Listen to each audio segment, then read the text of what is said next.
All right, we are live here at the at the Empowerment Network. My name is Kendall Stevenson, and I will be the host of the show.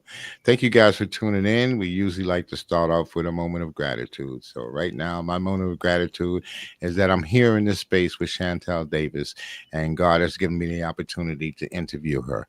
I didn't want to start off with our little logo, so I'm going to do that, let you guys know exactly what it is. Take 17 seconds, sit back, relax. The Empowerment Network is a game changer, uniting individuals with shared goals to support and uplift each other. It could provide resources, mentorship, and a sense of community. Empowering people means giving them the tools and confidence to thrive and create positive change in their lives and communities. So, as you guys already knew, we were known as the Empowerment Show. We still are the Empowerment Show, but we're under the umbrella of the Empowerment Network. We also have 5 other shows on the network. So please be kind, stay tuned, and tune in. How you doing, Chantel? I'm doing well, thank you. How are you doing? Oh, everybody know you're doing well, boy. Yeah, I went down to the restaurant the other day. Thank you very much for that delicious meal, and it truly was delicious. So, I'm going to ask you some leading questions and let you go ahead and do your do. So the Okay. first question would be is who is Shantelle Davis? Yeah, ironically, I don't think out of all the questions, I don't think I was expecting that one. Uh-huh. You switched it up on me. Okay, so I am Shantelle Davis, right? I am a daughter, a sister, a wife, a fur baby mom. And a business owner to numerous businesses. I have SJ Media Consulting, which is my own personal business where I help businesses with their social media management. With my husband and we have a couple businesses together. Sip and Play Transportation, which is a group transportation company, as well as our Willie Mae'S Place restaurant and our Legacy Vines Winery, which is opening up soon. So only other question I got to go. Actually, 1 or 2 questions. Can I get a job? And if not, can I get a loan? Well, I think between the different ventures, we're always hiring for something, right? I'm trying to get something. So you say you got Willie Mae's restaurant. How's that working out? Good, good. We've had a really wonderful feedback and support from our community. This past year, we were voted Best Barbecue for the Community Choice Awards. And that was something totally unexpected because Mm. usually, you nominate yourself and everything. And I had totally slipped my mind and I got an email from one of the organizers, and she's like, "Hey, Shantelle, you guys would you want to go to the award dinner? You guys are in the top 3."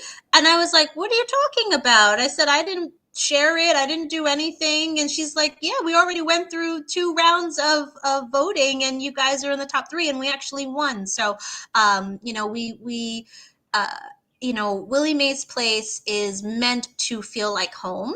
That is the atmosphere, the ambiance that we want. We want it to be, nice but cozy and homey, and of course, make delicious food from scratch. And now we're making our own wine as well to add to that experience with some really nice quality craft cocktails as well. So, I think the amount of support that we've had from the community has helped us to want to continue to expand this business. We're doing a market garden.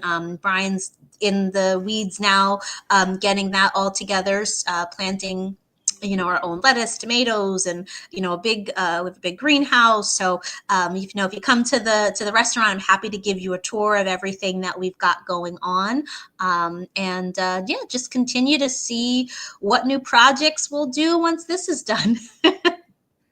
Were you always motivated like this? I mean, what got you started to open a Willie Mae's? Where'd that come from? Yeah, sure. So around COVID time, I think Brian and I, we've always enjoyed cooking. We've always enjoyed cooking together and feeding people and, that sense of community. I think that's something that was ingrained to us from both of our families. during COVID, we were doing seafood boils and pig roasts for friends and family. And then we started getting interest from business owners that wanted us to do company parties. And so we're like, okay, well, if a business is going to pay us to do this, we probably should be legit and create an LLC and a catering business. So the restaurant was originally just a catering business. We were always interested in buying properties and building that generational wealth and owning multi-units. That's something that we're both very passionate about. And so when the restaurant became available, a realtor that we knew reached out to us and was like, hey, like, I don't know if you guys are interested, but come take a look at this property and see if you're interested. And I just fell in love with it. I fell in love with the land. I fell in love with the vibe and the ambiance. And we weren't going to make it a restaurant at first. We were going to only use the kitchen for our catering business and rent the front end of the restaurant out. Well, my husband said, well, we are, if we're trying to really sell the seasonings, let's open up once a week so that we can, have people taste the seasonings, right? So they don't have to buy a full catering order to try it. They can buy the food, and we did smoked chicken meals with potatoes. Stop, you're getting me hungry. Why are you doing that? That's it. That's what we started. We did that and seafood boil. And those were the only two things that we had on the menu. You had to either get chicken or a seafood boil. And we only did that for like once a week, like on Wednesdays. And I was working full time at the time. I was still managing my clients with my social media business. We still had Sip and Play. And my husband's other businesses as well. So we decided to expand upon our hours because we were starting to hire people, and it wasn't necessarily fair to just give them, one day a week, right? When you build businesses, you're trying to build the livelihood of people. And so we expanded our hours. We expanded the menu, accordingly. And now we're open Wednesday through Saturday for dinner, but within the next 2 weeks or so, we've just hired a new chef to work for lunch, work the lunch shift. And so far she's been doing a great job, Chef Savannah.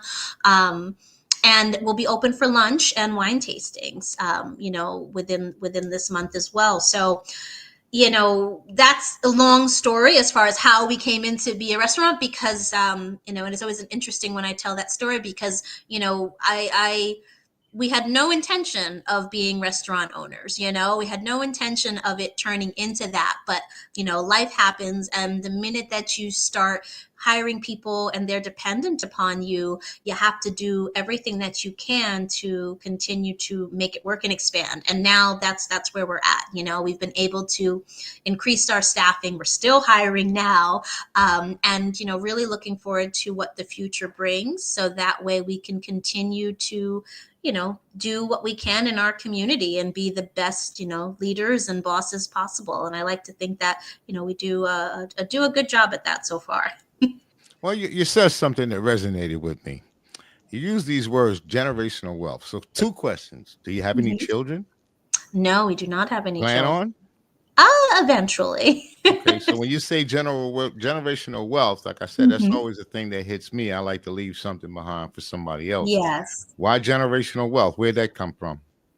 Well, I think, it's just something that, we just don't have, right? We have friends that have that generational wealth. So, they're set for life pretty much, and, as much as, our families are great and have provided for us, that's not something that has been really strong in our our with our personal, backgrounds and families. And so we kind of want to be the ones to cement that, and be that generation that really, focuses on like, hey, work on you, work on other people, and work on not just, making enough for you, but setting up your family and your future generations for success, because there's plenty of other people that are doing it.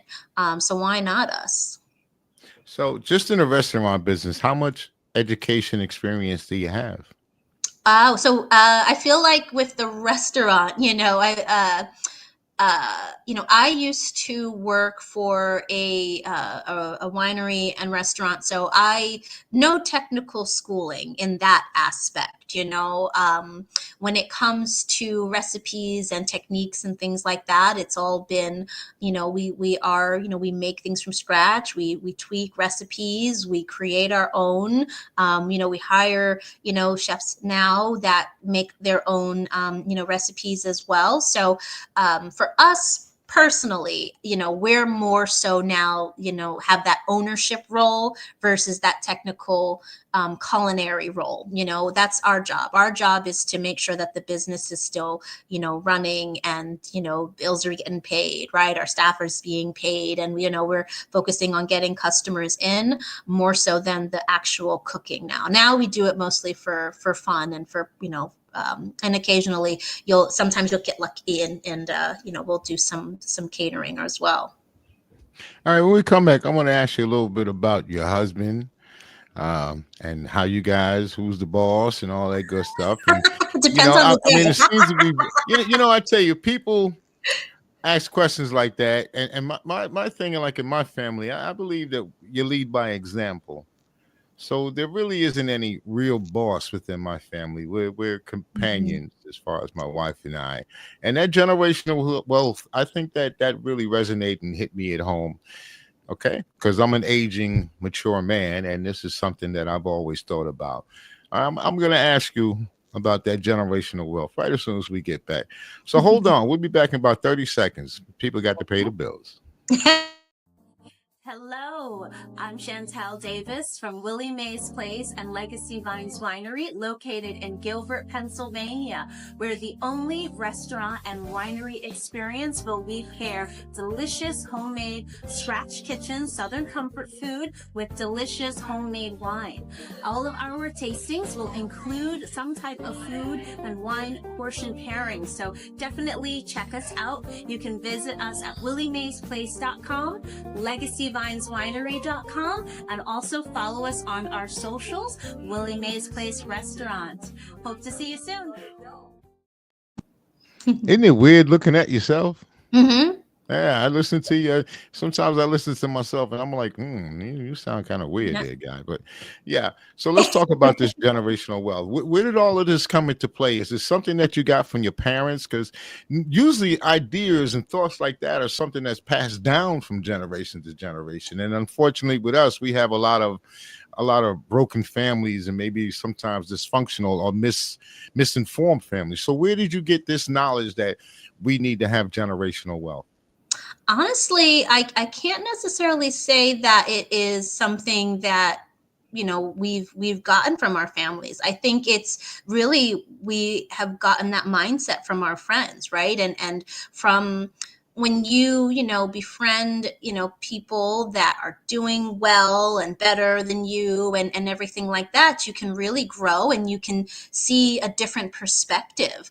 And I would say that that's really where it came. You see this friend and you're like, hey, that's cool, I want to do that too. I want to be able to provide for my family and our future children, and let them realize that, hey, every generation should be better than the last, not stay stagnant, and definitely not go backwards. And I think even with the legacies that our grandparents and great grandparents and our parents, every generation definitely is better than before. And I think that's just but we don't come from from broken homes and families. Our parents are still here and with us. Our siblings, we're still very close to. So it's just it was a shift in mindset, getting older and meeting new people. But I don't know. I always knew that I wanted to be, well off, even in school, definitely work for it. You definitely have to work for it. But, I like nice things, and I like to travel, and I like to go on vacation, and those things aren't free. So, you have to just work. You just got to keep working.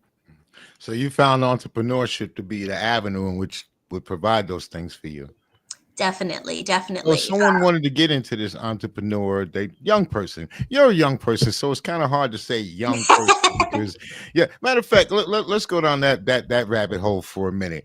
You're young. I hear quite a bit of young people nowadays seem to think that there's issues or problems. They're having these issues with trying to, I don't know, succeed. And they seem to think that it's the generation like my generation as to why they can't succeed. And I try to explain to them real quickly that every generation has had to fight for something or fight to Mhm. keep something. But the fight and the struggle still has to keep going on. You're an entrepreneur. Will, drive, determination, and education, as you can see, has taken you quite a way. So, what would you tell someone younger than yourself that want to Mhm. become an entrepreneur about the struggles that you have to go through? Yeah. Well, I think the first thing is to totally wipe away any sense of entitlement that you have. You don't deserve anything, right? You don't deserve anything that you don't work for. And I think that with the new generation and with social media and with all of these new things out there, it's so easy to make money in certain aspects that I think a lot of people forget just how hard it can to be successful, right? And then you get these hurdles or you blame other people for stunting you, for stopping you or whatever. But at the end of the day, no successful person has had it easy.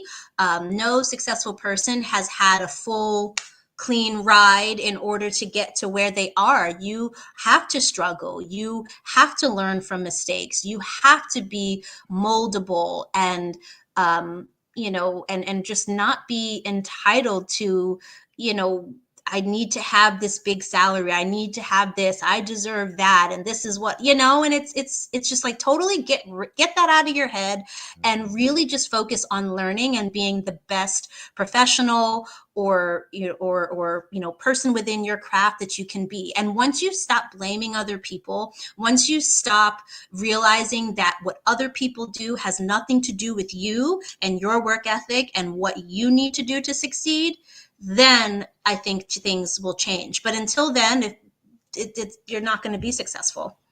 So, I was always told that the greatest organization known to man is family.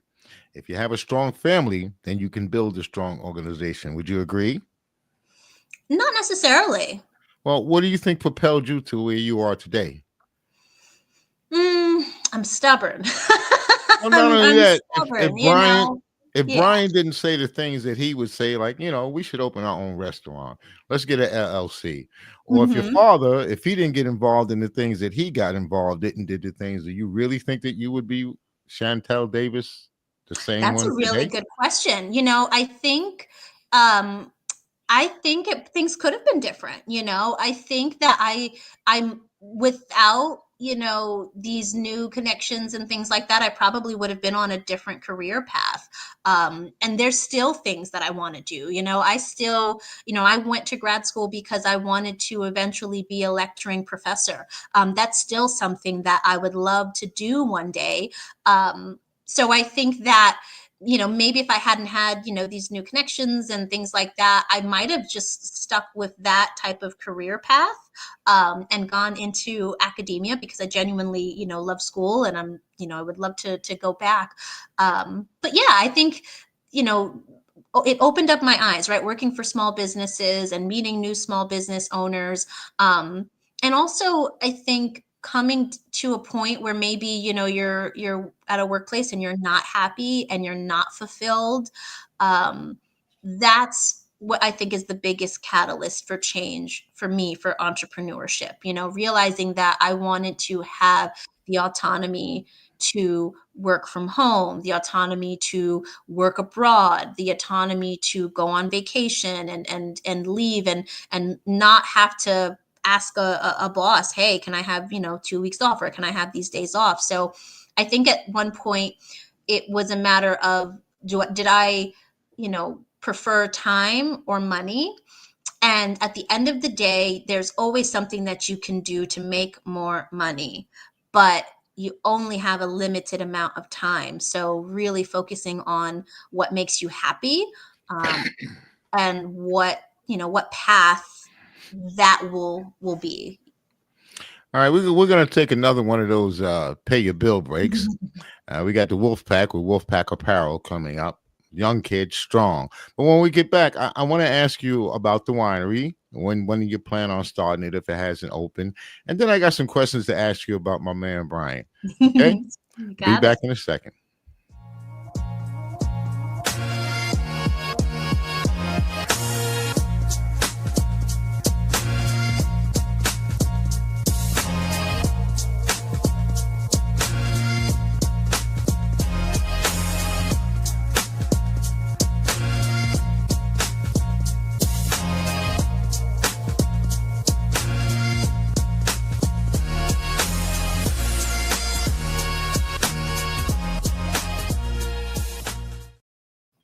See what I looked like a few years ago?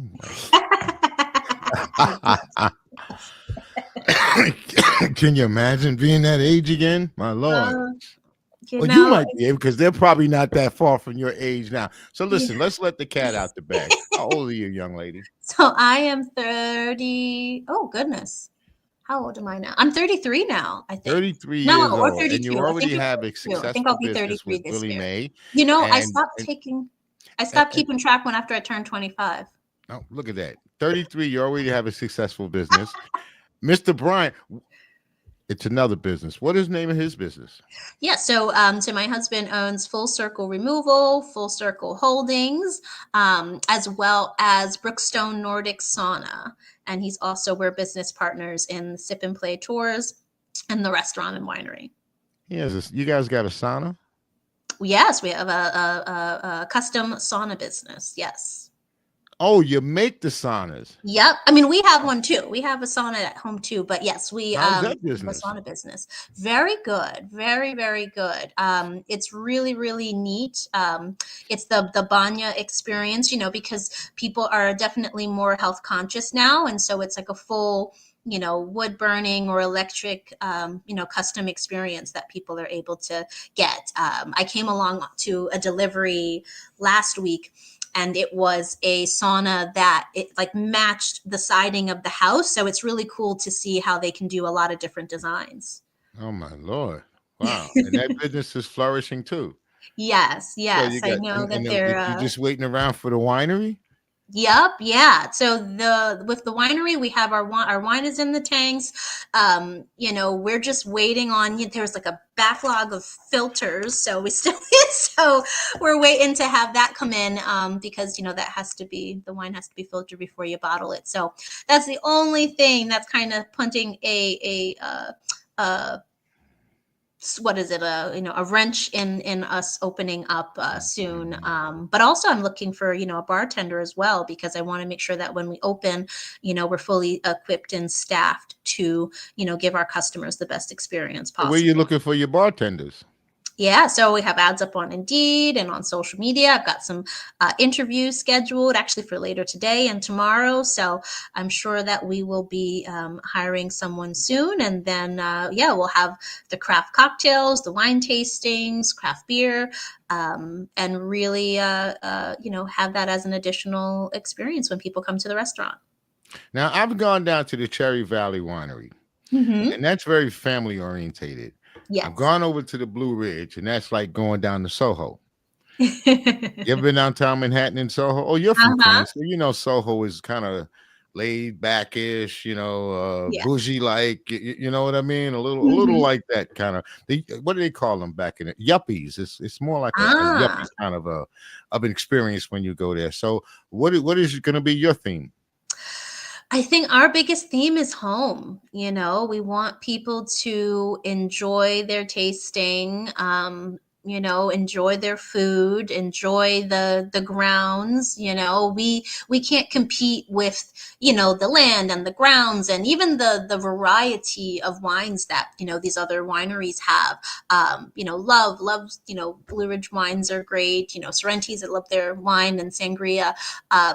So it's like we're not trying to compete with anyone else. We're just trying to enhance what we already have, bring in more customers that do enjoy drinks with their food, and just give them a more homey, cozy experience where you actually are going to do a full wine tasting, right? I don't want to just pour you a wine flight and you can read the descriptions yourself. So I think that that's going to be one of the most interesting things that will really make us unique, because we're small enough where we can give our customers that one-on-one time and attention. And that's what we aim to do. We're small business. We don't necessarily plan on it being this great big corporation. So Oh, that's you're already headed on your way to being a big corporation. I mean, how many businesses do you need to own to call well, yourselves a corporation? Is everything under the same LLC? no. My Lord, well, now you're trying to build a network of corporations. They all help each other. They all the bus company, the restaurant, the winery, those all work. Well, it seems like you're trying to create a family of businesses. And as we said before, the Mhm. greatest organization known to man is family. So that's what you Mhm. seem to be building here in this community Yes. is a businesses that are catered to families. You Yes. see? Yep. We're I, family oriented, family run. We're family friendly. We encourage kids, to come and eat real food, not frozen chicken nuggets and frozen pizzas. We don't do that. So, but if you want your kids to have real homemade scratch food that you or your grandma would make, then that's what we've got for you.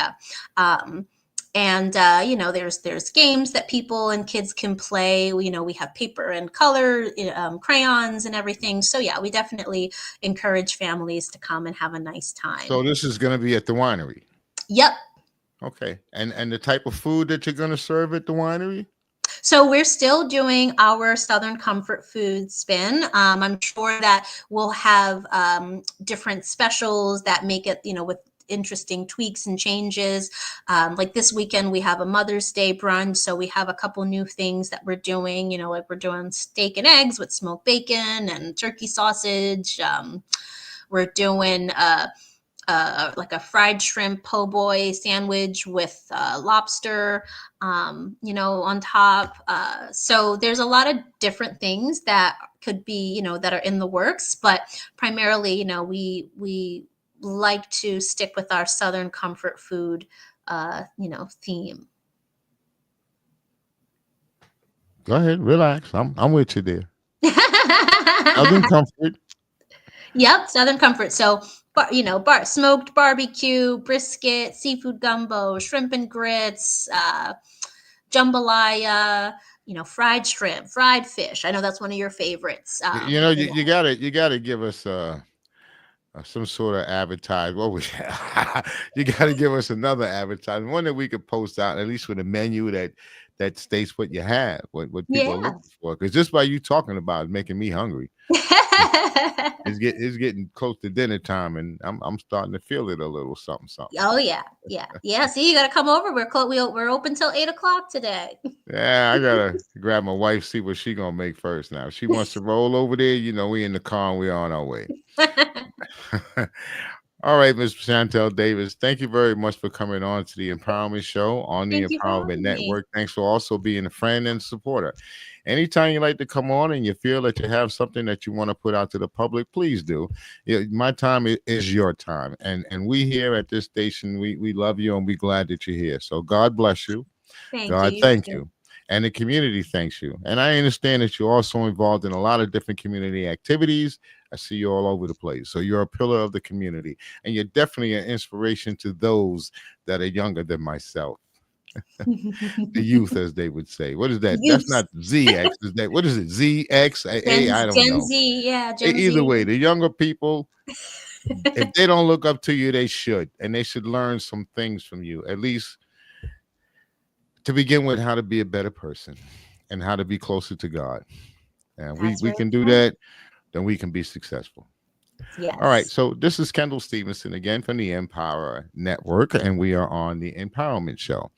Thank you. And I said Empire. I don't know where I keep getting the Empire from, but it's the Empowerment, the PA Empowerment Network. And we here, thank you very much for coming on. So tune in tomorrow, same bat time, same bat channel. And we're going to have a young man here by the name of Mr. Fabian Scott. So if you guys don't know who Fabian Scott is, he is the director of Habitat for Humanities, and he'll be on tomorrow, and we'll have a nice long discussion. So for the viewing audience again, thank you for tuning in. Don't forget to push that subscribe button. Let me try it again. Don't forget to push the subscribe button. Thank you. And